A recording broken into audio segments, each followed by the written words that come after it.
They say betrayal feels like a knife in the back, but I think it feels more like a punchline, one you didn't see coming, delivered by the two people you trusted most in the world. My name is Eric Parish, and I'm about to throw the world's most awkward anniversary party. Before we dive deeper into this story, I have one small request. Please subscribe, drop a like, comment, and hit that hype button to boost this channel so more people can discover these incredible Reddit stories. Let me paint you a picture of my perfect life before it all went to hell. I'm 39, co-owner of Parish Electric with my older brother Jon, and married to Beth, the kind of woman who could charm the paint off a barn. We live in Millbrook, one of those Midwest cities that's equal parts Rust Belt grit and suburban dreams. Our two daughters, Bea and Bree, are 15 and 13 respectively.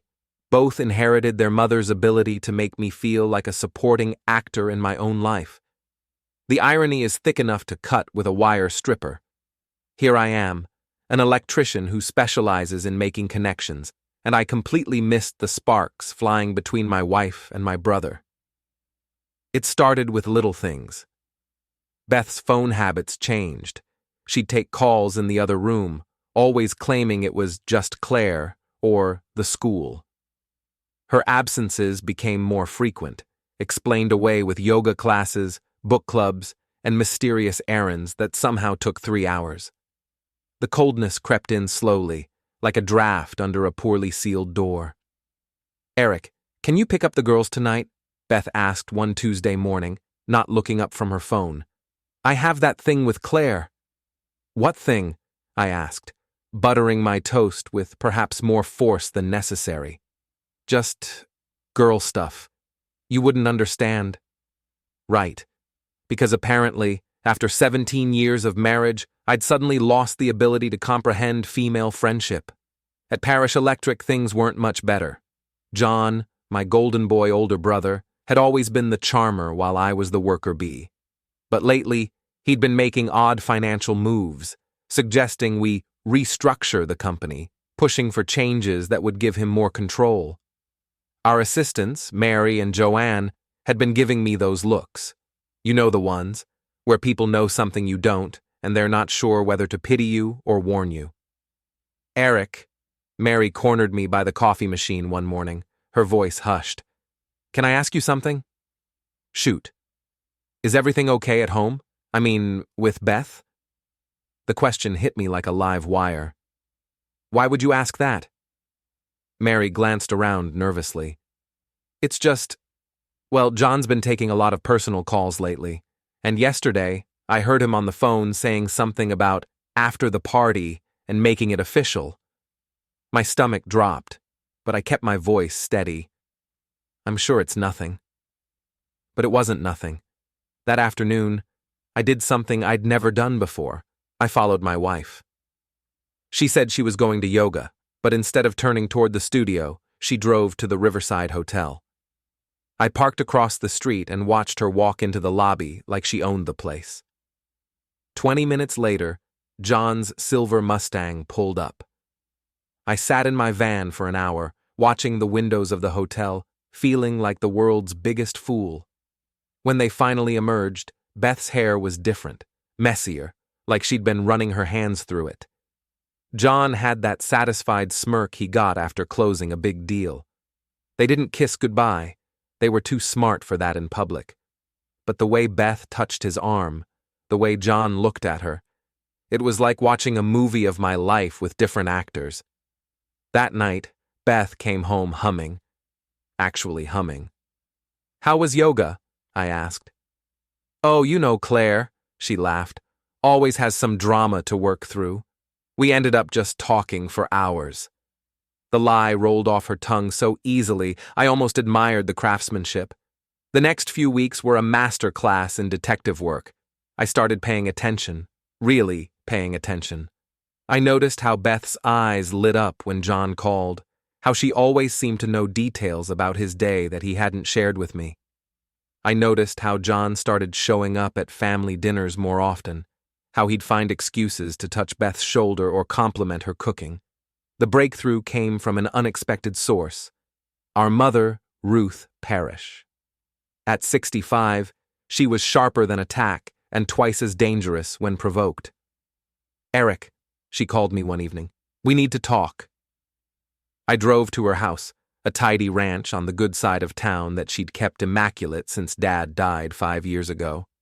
"Sit down," she said, pouring me a cup of coffee that could wake the dead. "I'm going to ask you something, and I want you to answer honestly. Are you happy?" The question caught me off guard. What do you mean?" "With Beth. With your marriage. Because if you are, then what I'm about to tell you is going to hurt. And if you're not, then it's going to hurt differently, but maybe it'll help too." My mouth went dry. "Mom, what are you talking about?" She reached into her purse and pulled out a manila envelope. "Claire's husband works at the Riverside Hotel.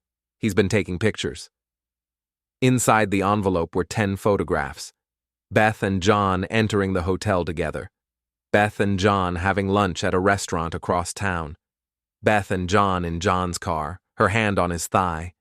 Nothing explicitly sexual, but damning as hell. "How long have you known?" I asked. 2 months. I've been debating whether to tell you."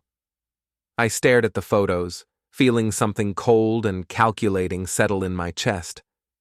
"Why now?" "Because your anniversary party is next week, and I'll be damned if I'm going to sit there and watch them make a fool of you in front of the whole town." That's when the plan started forming. If Beth and Jon wanted to play games, I'd give them a game they'd never forget. "Mom," I said, sliding the photos back into the envelope, "how do you feel about a little family drama?" Ruth Parish smiled, and for the first time in months, I felt like I was exactly where I needed to be. The party was Beth's idea, of course. "We should celebrate," she'd said. 17 years is a big deal. Let's invite everyone, your family, my family, all our friends. Make it a real celebration. What she didn't say was that it would be the perfect opportunity to announce whatever she and Jon had planned, but two could play that game. I spent the next week making preparations. I had the photos professionally printed and mounted. I arranged for a projector and screen, telling Beth it was for a surprise slideshow of our memories together. I contacted a lawyer and had divorce papers drawn up. I even hired Mike Sullivan, an old friend who bartended weddings, to work the party. "Just follow my lead," I told Mike when I handed him a sealed envelope. "When I give you the signal, you know what to do." The morning of the party, I woke up feeling strangely calm. Beth was already up, bustling around the kitchen, preparing for what she thought would be her big moment. "Excited for tonight?" she asked, not meeting my eyes. "Oh, you have no idea," I replied. Nothing says happy marriage like a rental chocolate fountain and a house full of people pretending everything's fine. By 6 o'clock, our backyard was transformed into what Beth called a romantic wonderland, and what I privately thought of as the scene of the crime. The guest list read like a who's who of Millbrook society. Beth's parents, Harold and Margaret, had driven up from Indianapolis, bringing their usual mixture of passive-aggressive comments and expensive wine. My mother arrived fashionably late, wearing her best dress and a smile that could cut glass. Claire, Beth's best friend and co-conspirator, fluttered around in a designer outfit that probably cost more than most people's car payments. Jon arrived solo, as always. At 42, my brother had perfected the art of being everyone's favorite bachelor. Tall, broad-shouldered, with the kind of easy confidence that made people want to be around him, he worked the crowd like a politician. I watched him hug Beth just a little too long, his hand lingering on the small of her back. "Great party, little brother," he said, clapping me on the shoulder. "You really outdid yourself." "Oh, you haven't seen anything yet," I replied. The evening progressed with painful predictability. Beth played the perfect hostess, gliding between groups of guests, accepting compliments on the decorations, the food, her dress. She'd chosen a red number that hugged her curves and made her look 10 years younger. For Jon's benefit, I realized. I made small talk, refilled drinks, and played my part as the grateful husband. Inside, I was counting down the minutes until showtime. "Eric," Claire cornered me by the bar, "you and Beth are so lucky.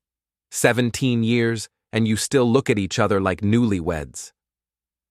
The irony was so thick, I could have served it with the chocolate fountain. "We're very blessed," I managed. At 8:30, I gave Mike the signal.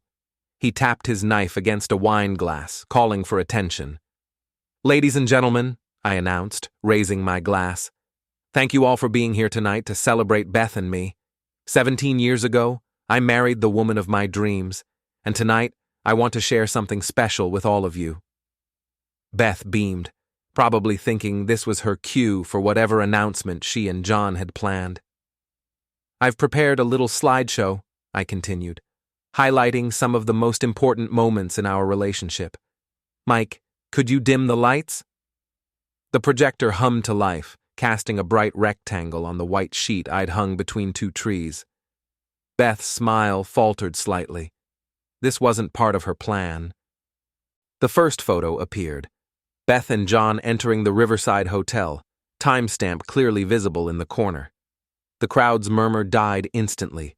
The second photo, Beth and Jon at Luigi's restaurant, their faces close together across an intimate table for two. Someone gasped. I think it was Margaret. The third photo, Beth and Jon in his Mustang, her hand on his thigh, both of them laughing. "Jesus Christ," Harold muttered. By the fourth photo, Beth had gone white as the tablecloth. Jon was backing toward the garden gate like a man facing a firing squad. "Eric, stop," Beth whispered, but her voice carried in the sudden silence. "Oh, we're just getting started, honey," I said, advancing the slideshow. "There are 6 more." The remaining photos told the story in brutal detail. Secret meetings, intimate lunches, stolen moments that they thought no one would ever see. Each image was a nail in the coffin of their deception. When the final photo faded to black, the silence stretched like a held breath. "Well," I said, my voice carrying clearly in the night air, "I guess that answers the question of what Beth's been doing during all those yoga classes." The explosion was immediate. Voices erupted from every corner of the yard. Cell phones appeared, cameras flashing. Claire let out a shriek that could have shattered wine glasses. Margaret started crying. Harold looked like he wanted to crawl under the nearest rock. Beth found her voice first. "Eric, you bastard! You can't— This isn't what, Beth? True?" I pulled out a manila envelope. "Because I have about 50 more where those came from."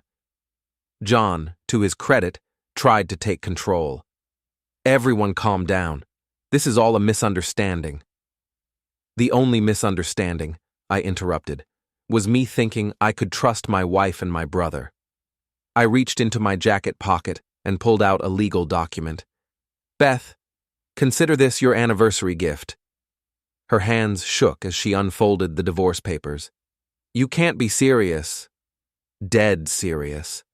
I'm also gifting you something else. Your freedom. Jon, congratulations. You can have her." The crowd was in full chaos now. Neighbors were peering over fences. Someone was live streaming on Facebook. The chocolate fountain kept bubbling cheerfully, oblivious to the social carnage surrounding it. Jon made one last attempt at damage control. "Eric, let's talk about this like adults." "Adults?" I laughed, and it came out harder than I intended. "Adults don't screw their brother's wife for 3 months while planning God knows what behind his back." "It's not what you think," Beth said, tears streaming down her face. "We never meant for this to happen." "Oh, but it did happen. Repeatedly. At the Riverside Hotel, if the timestamps on these photos are accurate." Ruth appeared at my elbow, her face a mask of cold fury. "Jon Parish, you are a disgrace to this family." "Mom, please," Jon started. "Don't you mom me. I raised you better than this." The party was disintegrating rapidly. Some guests were fleeing toward their cars. Others were clustering in groups, whispering furiously. The Hendersons from next door were openly gawking from their deck. Beth tried one more approach. Eric, please, can we talk about this privately? Privately? Like you and Jon have been talking privately for months? I gestured to the crowd. No, Beth. You wanted a big anniversary celebration. Well, here it is. Everyone can see exactly what we're celebrating. That's when Jon snapped. You smug son of a bitch. You think you're so clever? Clever enough to catch you two in the act. Jon stepped forward, his face flushed with anger and embarrassment. For a moment, I thought he might actually throw a punch. Instead, he spun on his heel and stalked toward the gate. This isn't over, Eric, he called back. Oh, but it is, brother. It really is. The party officially ended when Jon's Mustang roared to life in the driveway, tires squealing as he fled the scene. Beth collapsed into a patio chair, sobbing. Claire hovered uselessly nearby, clearly calculating how quickly she could distance herself from the scandal. As the last guests filed out, murmuring their shocked goodbyes and promises to call, I found myself standing alone in the wreckage of my marriage, surrounded by empty wine glasses and the detritus of 17 years. Mike started cleaning up without being asked, stacking plates and folding chairs with the efficiency of someone who'd seen his share of family drama. Hell of a party, Eric, he said quietly. Hell of a marriage, I replied. Ruth was the last to leave. She kissed my cheek and squeezed my hand. You did the right thing, son. Did I? Because it doesn't feel right. It feels like I just burned down everything I spent half my life building. Sometimes you have to burn things down to see what's really there, she said. And what was there wasn't worth saving. After everyone left, I sat in my backyard, surrounded by the remnants of the party, and allowed myself to feel the full weight of what had just happened. My marriage was over. My relationship with my brother was destroyed. My daughters were going to find out about this through social media. But underneath the grief and the shock, I felt something else. Relief. The pretending was over. The lies were exposed. Whatever came next, at least it would be real. I was still sitting there when I heard the sound of breaking glass from the street. Jon's silver Mustang looked like it had been through a blender. Every window was spider-webbed with cracks. The paint job was decorated with what appeared to be ketchup and mustard, and all 4 tires were flat as pancakes. Someone had also taken the time to write homewrecker across the windshield in what I really hoped was red paint. I stood on my front porch, coffee mug in hand, admiring the handiwork. The morning sun caught the broken glass, making it sparkle like malicious diamonds. Wow, I said to no one in particular. Guess some gifts are best unwrapped outdoors. My neighbor, Mrs. Chen, was walking her ancient poodle and trying very hard not to stare at the automotive carnage. Morning, Mrs. Chen, I called out cheerfully. Oh, Eric, she replied, her voice carefully neutral. Such a eventful evening. You could say that. She hurried past, but not before I caught her pulling out her phone to snap a picture. By noon, that photo would be all over the neighborhood Facebook group. The front door slammed behind me, and Beth appeared, still in her bathrobe, her eyes puffy from crying. Did you do this? She demanded, pointing at Jon's car. Do what? Don't play dumb, Eric. Did you vandalize Jon's car? I took a slow sip of my coffee. Beth, I've been sitting on my back porch since 6 a.m., drinking coffee and contemplating the ruins of my marriage. I haven't so much as stepped foot in the street. Then who? Could be anyone. You saw how many people were here last night. You saw their faces when those photos went up. Hell, it could have been Harold. Your father looked ready to commit murder. The truth was, I had my suspicions about who had redecorated Jon's Mustang, and it rhymed with ooth. My mother had always been creative when it came to expressing her displeasure. Beth wrapped her arms around herself. Eric, we need to talk. I think we said everything that needed saying last night. Please, just 5 minutes. Against my better judgment, I followed her inside. The house felt different now, like a movie set after the cameras stopped rolling. All the props were still in place, but the magic was gone. "I know you're angry," Beth began. "Angry?" I laughed. "Beth, I'm way past angry. Angry was 3 months ago when I started noticing you were lying to me. This is something else entirely. It wasn't supposed to happen like this." "How was it supposed to happen? Were you and Jon planning to sit me down over Sunday dinner and explain how you'd fallen in love? Or were you just going to keep sneaking around until one of you got bored?" She flinched. "It's not like that." "Then what is it like? Because from where I'm sitting it looks like my wife and my brother decided to blow up my life for fun. Jon and we connect on a level that you and I never have." The words hit me like a slap, mostly because there was truth in them. Beth and I had grown apart over the years, settling into the comfortable routine of married life without much passion or excitement. But that didn't excuse what they'd done. "So instead of talking to me about it, you decided to start screwing my brother." "Don't be crude." "Crude?" "Beth, you had an affair. There's no polite way to discuss it." She sat down heavily on the couch. "What happens now?" "Now?" "Now you pack your things and figure out where you're going to live. The divorce papers are real, and my lawyer says I have grounds for adultery, which means you're not getting half of anything." Her face went pale. "You can't do that. I have rights." "You had rights. You also had a husband who loved you and would have done anything for you. You traded those rights for hotel rooms with my brother." "What about Bea and Bree? What about them? They'll stay with me. You can have visitation, assuming you can find somewhere appropriate to take them. This is my house too." "Actually, it's not.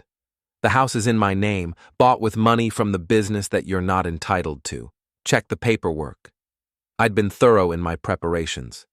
Years of watching Jon try to manipulate business deals had taught me the importance of reading the fine print. Beth's shock was giving way to anger. "You bastard! You planned this whole thing." "I planned to protect myself and my daughters from whatever scheme you and Jon were cooking up." "Speaking of which, what exactly were you two planning? Because I find it hard to believe this was just about romance." Her silence told me everything I needed to know. "Let me guess," I continued.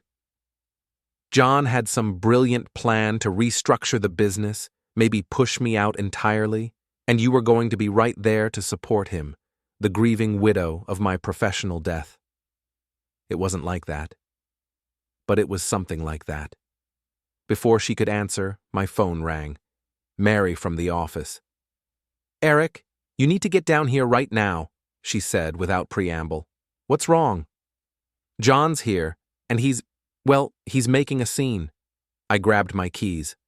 "On my way." Parish Electric occupied a converted warehouse on the industrial side of town, all exposed brick and high ceilings. Jon's vandalized Mustang was parked crookedly across 2 spaces, looking even worse in the harsh morning light.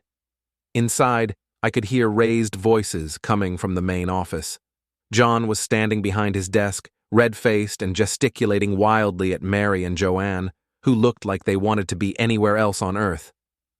"Don't care what you think you know," he was saying.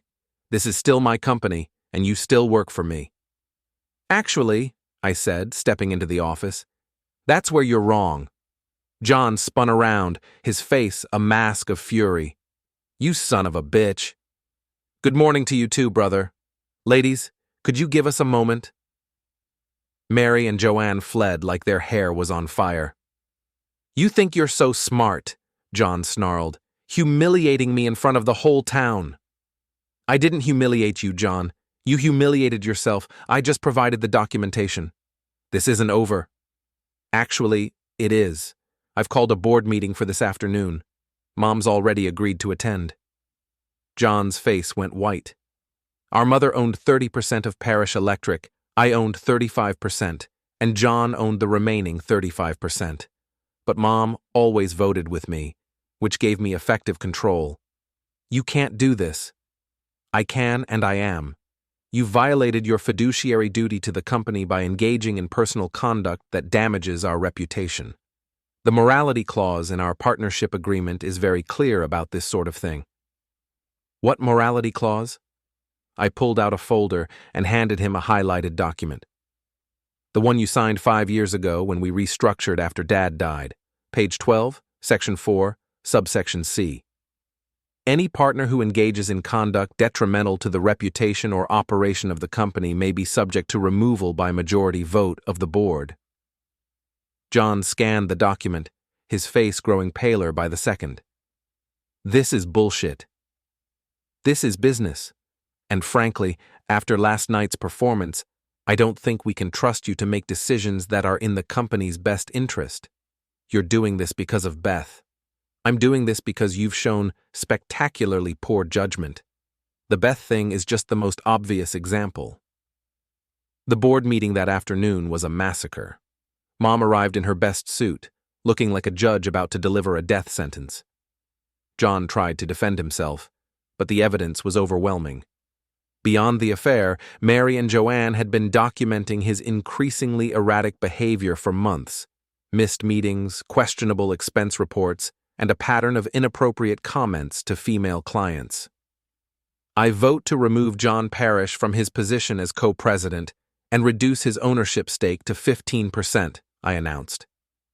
Seconded, Mom said crisply. You can't do this to me, Jon pleaded. I'm family. Family doesn't sleep with family's wives, Mom replied. Motion carries. The legal paperwork would take weeks to finalize, but effectively, Jon was out. He'd retain a small ownership stake, enough to keep him from suing us into oblivion. But his days of making decisions for Parish Electric were over. As Jon stormed out, promising lawsuits and revenge, I felt a grim satisfaction. The morning had started with his vandalized car and ended with his professional humiliation. It was shaping up to be a very good day. That evening, I was having a beer at Murphy's Tavern when Jon found me. He looked like hell, unshaven, his clothes wrinkled, his eyes bloodshot. Buy you a drink? He asked, sliding into the booth across from me. I think we're past the friendly drink stage of our relationship. Come on, Eric. We're still brothers. Are we? Because brothers don't usually screw each other's wives. Jon winced. It just happened. We didn't plan it. Bullshit. Affairs don't just happen. They require planning, lies, and a fundamental disregard for other people's feelings. Beth was unhappy. You two have been growing apart for years. So that gave you the right to move in? I gave her something you couldn't. The words hung between us like a challenge. I took a long pull from my beer, considering my response. You know what, Jon? You're absolutely right. I couldn't give Beth what she really wanted. What's that supposed to mean? I couldn't give her the excitement of sneaking around, lying to everyone, and pretending to be something she wasn't. I couldn't give her the thrill of destroying a family for the sake of a few hotel room encounters. You're welcome to her. Jon's face flushed. You don't know what you're talking about. Don't I? Tell me, Jon, what's the plan now? Are you going to marry her, set up house together? Or was this just about the conquest? His silence was answer enough. I finished my beer and stood up. Here's the thing about Beth that you're going to learn the hard way. She doesn't want to be happy. She wants to be the center of attention, the star of her own drama. And now that the secret's out, now that everyone knows what you two did, the excitement's gone. Give it 6 months, and she'll be looking for her next adventure. You're wrong. We'll see. As I walked toward the door, Jon called after me. This isn't over, Eric. I turned back, meeting his eyes. Yeah, it is. You just haven't figured it out yet. The next morning brought fresh humiliation for the happy couple. Someone had posted a video of Jon's meltdown at the office to the Parish Electric employee Facebook page. In it, my brother looked like a man having a complete breakdown, ranting about respect and loyalty while Mary and Joanne backed away from him like he was radioactive. The video had been shared 43 times in 12 hours. I was drinking my morning coffee and scrolling through the comments, which ranged from shocked to gleeful. when Beth appeared in the kitchen, fully dressed for the first time since the party. "I'm staying at Claire's for a while," she announced. "Good. That'll give you time to figure out your next move." "The girls want to talk to you." Bea and Bree had been staying at their friend's house since the party, probably getting their version of events through the teenage gossip network. I'd been dreading this conversation. "Send them down." My daughters entered the kitchen like they were approaching a crime scene. Bea, the older one, had inherited her mother's ability to look disappointed in ways that could cut through steel. Bree, always the more diplomatic of the two, looked like she'd been crying. "Dad," Bea started, "what the hell happened?" "Language," I said automatically. "Seriously? You're worried about language right now?" "Fair point." "Your mother and your Uncle John have been having an affair. I found out, and I decided I wasn't going to pretend it wasn't happening." "So you humiliated Mom in front of the entire town?" "I presented evidence of their relationship at a party where they were probably planning to announce it themselves." Bree spoke up for the first time. "Were you and Mom getting divorced anyway?" The question caught me off guard with its perceptiveness. "We weren't happy, sweetheart. We hadn't been happy for a while. But I thought we were working on it. And Uncle John? Uncle John made a choice. A bad choice that hurt a lot of people." Bea crossed her arms. "Everyone at school is talking about it. Madison's mom posted the video of Uncle John freaking out at your office. I'm sorry you're dealing with that." "Are you? Because it seems like you wanted everyone to know." The accusation stung because it was partially true. I had wanted everyone to know, wanted Beth and Jon to face the consequences of their actions publicly. "I wanted the truth to come out," I said finally. I was tired of being the only one who didn't know what was happening in my own marriage. Bree started crying again. "Why couldn't you just get divorced quietly?" "Because they weren't planning to let me do that. They were planning something else, something that would have hurt this family even more." "What do you mean?" I hesitated, then decided they were old enough for the truth. "I think they were planning to force me out of the business, take everything your grandfather and I built and leave us with nothing." Both girls looked shocked. "Uncle John wouldn't do that," Bea protested. "Uncle John slept with your mother for 3 months while lying to my face every day. What exactly do you think he wouldn't do?" The kitchen fell silent except for the hum of the refrigerator and Bree's quiet sniffling.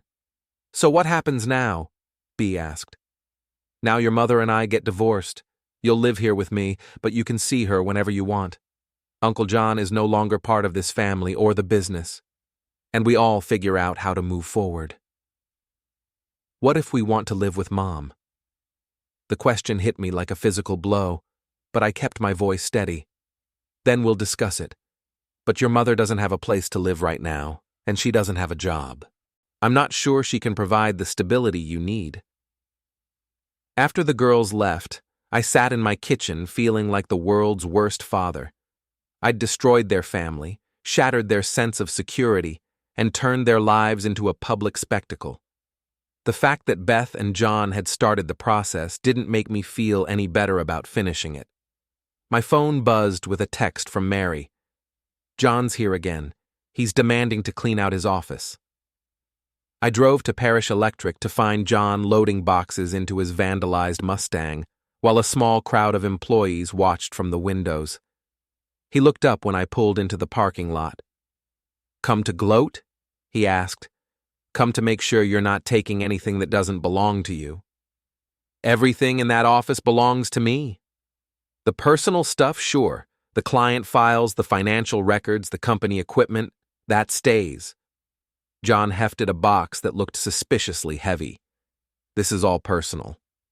I walked over and lifted the lid. Inside were 3 client folders, a company laptop, and what appeared to be a backup drive. "Really, Jon? You're going to steal from the company now, too?" "I'm taking what I'm owed." "What you're owed is 15% of the company's value, payable over 5 years according to the buyout agreement.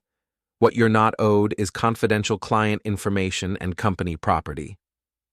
I removed the laptop, the drive, and the client files. Jon watched me with undisguised hatred. You know what your problem is, Eric? You've always been jealous of me. Jealous of what? Of everything. The way people respond to me, the way women look at me, the way I can walk into a room and command attention. I almost laughed. Jon, you're 42 years old and you just destroyed your life for a 3-month affair with your brother's wife. If that's what commanding attention looks like, I'll pass. Beth loves me.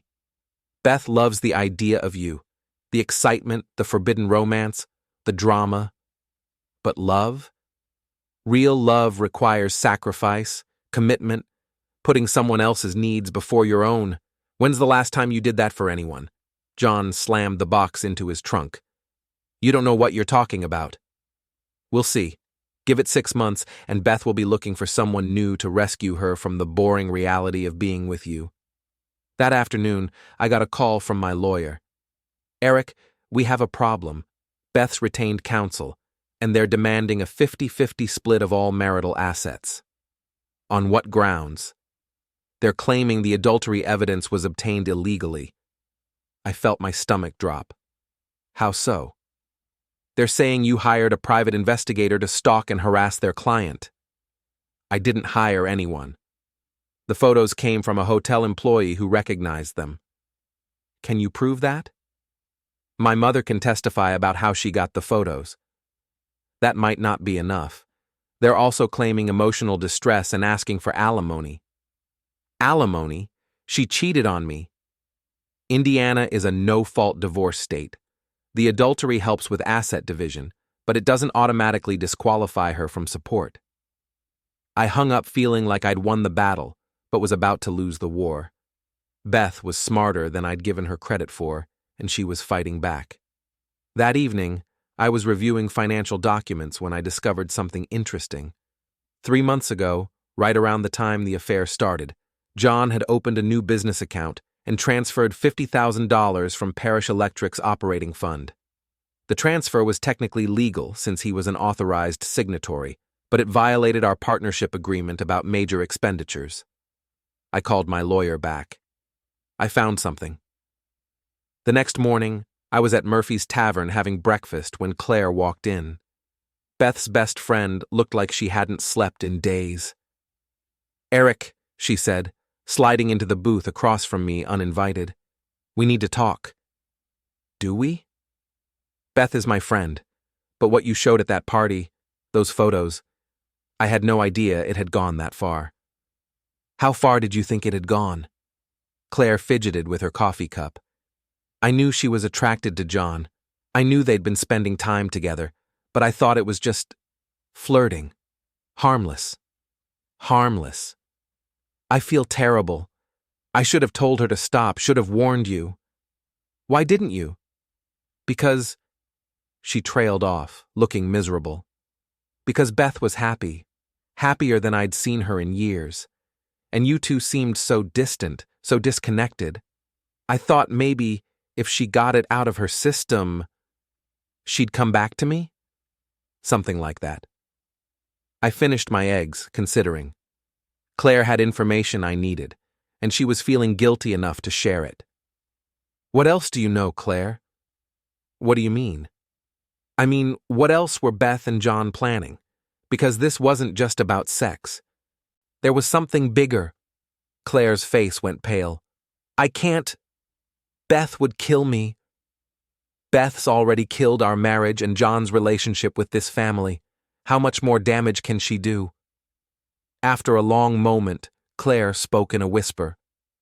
They were going to wait until after your anniversary. Jon had some plan to buy you out of the business, said he'd found investors who were interested in expanding Parish Electric. Beth was going to ask for a trial separation, said she needed space to figure things out. And then? Then, after a few months, they were going to go public with their relationship. Jon would be running the business, Beth would be free to remarry, and you'd be... gone. The pieces clicked into place. The $50,000 Jon had transferred, The mysterious phone calls, the timing of everything. They'd been planning to steal my life in installments. Who were the investors? I don't know. Jon never said. But I had a feeling I knew where to look. Jon wasn't smart enough to orchestrate something like this alone. He had help, and that help had left a paper trail. I thanked Claire and headed back to the office. It was time to do some detective work. The paper trail was a straight line to Marcus Webb. $212,000 gone in 4 transfers, every one timed with Jon's golf weekends. My brother hadn't just wanted my wife, he'd wanted to sell my company out from under me and pocket the difference. I was still at the printer when Bea called, whispering, "Dad, Uncle John's here. He's telling Mom to pack bags for all of us. He says we're leaving tonight. Lock the bedroom door. I'm 2 minutes out." I hit 911, then Mom. She beat me there. Jon's Mustang sat crooked in Claire's driveway like it had been dumped. Inside, the kitchen looked like a bomb had gone off emotionally. Beth pinned against the marble island, Jon pacing, red-faced, spitting promises of a new life in Florida or wherever the hell cowards run to. I walked in mid-rant. "New life?" I said, tossing the folder of bank records on the counter. "With the money you stole from me?" He went ghost white. "Eric!" Mom stepped past me. "Jonathan, enough!" He tried the charm, the excuses, the tears. None of it worked. Sirens were already closing in. "You called the cops on me?" he yelled as the deputies cuffed him. "You tried to kidnap my kids," I said.